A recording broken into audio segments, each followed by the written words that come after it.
The end of our time in the park was when, frankly, it was not a controlled environment. So there were different kinds of people who were ended up in the park, including both prey and predator. And the drug dealers ended up living in tents with us in the park and in the neighborhood around us in the park. And we began to notice that there was an increase in drugs and violence. The violence was the first tip, but we all realized, oh shit, we have drug dealers who've got a chain, an indenturement chain, and at the top they're armed. And so the only way the people can sometimes pay them is to sell drugs to somebody else. And so we've got a whole operation out here now, and it was not safe anymore. So shortly after that, me and a couple other people drove up one night in a couple of cars, and just one on one, we started asking people if they wanted to stay or if they wanted to leave. They all wanted to leave.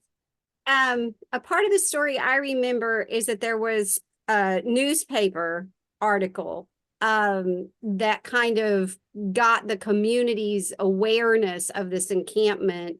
And that I remember you saying it was kind of this negative kind of hit piece on your community.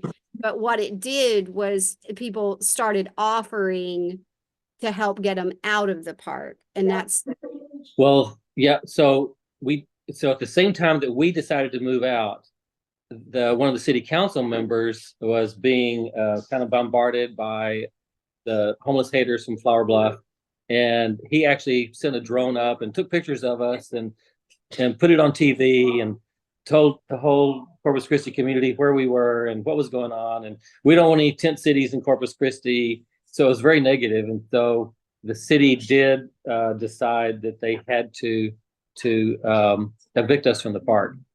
And the funny thing was that when I saw Officer Cody and they had their official vehicles and they were watching, and I remember seeing them and I walked over and I said, "Hey, so were you guys surprised?" Because when they came to evict everybody, we were gone, except some of the drug dealers. Right? So Officer Cody said, "Yeah, we had the canine unit, we had everything to help people who had pets, and we had counselors, and they came equipped to do the best job that they could to move people out of the park." And we were gone. awesome. So the city takes credit for getting us out of the park. That's okay. But you were already gone. Right. That's right.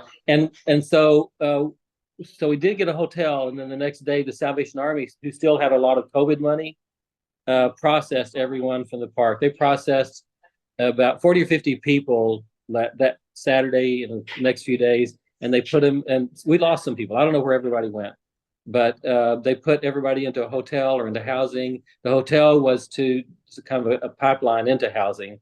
And so they did the best they could to get everybody into some kind of housing, some kind of shelter. And so it was a safety net. We really fell into a great safety net. Last year, 2023, early in the year, there was an agreement that we needed to quit just goods and services because we talked about that, and it was time to just fricking end homelessness. And that became another action team, a higher level action team. I said, "You're the peer advocates. I'm just your co-advocate, but I can bring you to the table where your voice will be heard with around a table of city officials, county, city, nonprofits, providers. I can bring a lot of other voices to the table, but your voice is you'll have a place at the table. You have a seat at the table, and you'll have a voice at the table, right?" So they decided that may be a way to develop a different, higher level, better relationship with the larger community. And so that started a year's worth of finding out, talking to everybody who could come to our meetings, and researching and learning, well, what does it take to end homelessness? And they figured out all the tools and the systems that it took to end homelessness. Some of our homeless community have stayed really involved in that, like Rose, and some not as much. This is a long process, It's a tedious process. It's high level. And so they're more in and out. A lot of them just can't hang on to like meeting every month or once or twice a month with at this higher level.